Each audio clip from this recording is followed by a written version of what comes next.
Dear family members of those murdered on September 11, Mrs. Sigal Shefi Asher, representing the Israeli families of lost loved ones, Deputy Foreign Minister Danny Ayalon, U.S. Ambassador to Israel Dan Shapiro, Mr. Effie Stenzler, JNF World Chairman, Mr. Stanley Chesley, President of JNF America, members of the Armed and Emergency Services, distinguished guests. Early morning, September 11, 2001, I landed in New York City. And just after 8 o'clock in the morning, we started our partners meeting, overlooking Midtown Manhattan, alongside the Hudson River, on the New Jersey side. We were interrupted by the horrific terror attack on the Twin Towers. All that day, I was busy guiding our employees, trying to get a better understanding of what's going on, trying to figure out, like many other people in New York, if there are additional threats. At the end of the horrific day, after watching the horror unfold, I remember the shock on the faces of people around me. We watched people dancing from joy in the streets of Gaza, while New York was on fire. Then I realized that September 11 was the day that Islamic terrorism was no longer an exclusive Israeli challenge. It became global in a big, big way. One of the victims was a Jerusalemite hero, Danny Lewin. Danny was on his way to Los Angeles from Boston on airline flight 11. He was on the way to a business meeting when he found himself surrounded by terrorists on the hijacked plane.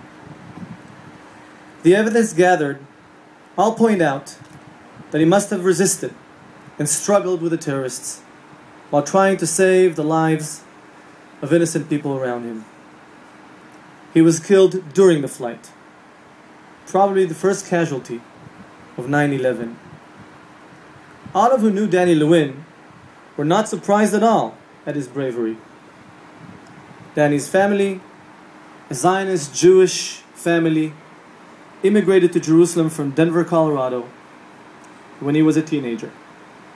Danny excelled in everything he did, became a role model for all people around him.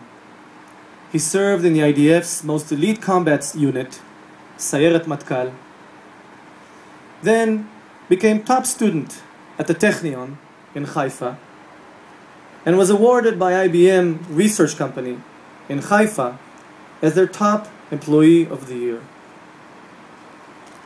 When he moved to MIT, he was again a top student and co-founded Akamai, a successful internet company based on his unique algorithms. I remember meeting Danny in Boston sometime in the late 90s. We shared thoughts on how to develop Israeli-related companies in North America, and also shared some similar army background. We discussed the challenges and the fun living between Israel and the United States, strategic allies that share same values and ideologies. I was touched by his modesty, bravery, and genius. No wonder why Danny Lewin gave the terrorists a fight. We here in Jerusalem and all over the state of Israel are proud of Danny, Zichro Livracha. I'm honored that his parents, Doctors Peggy and Charles Lewin, together with his brothers Michael and Jonathan, are here with us today. We're here today to remember all of the 2,977 victims from over 90 other countries throughout the world each with endless personal stories, who were murdered in New York City 10 years ago. Unfortunately, 10 years later, global Islamic terrorism continues to be a threat around the world.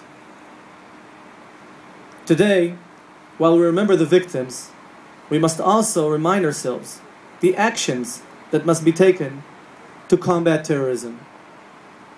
We must stand up strong and combat terror aggressively and swiftly as possible. We must go after their roots, their infrastructure, and after people, organizations, and countries who support terror. The equation for partnering or supporting terror must not pay off. Then at the same time, while we're mourning and licking our wounds, we must return to normal life as fast as possible. That is the best way to change the balance, make terrorists pay a price, and show them that fear will not deter life in the free world. On behalf of the city of Jerusalem, the people of Israel, I express my most profound condolences to all of those who lost loved ones on September 11.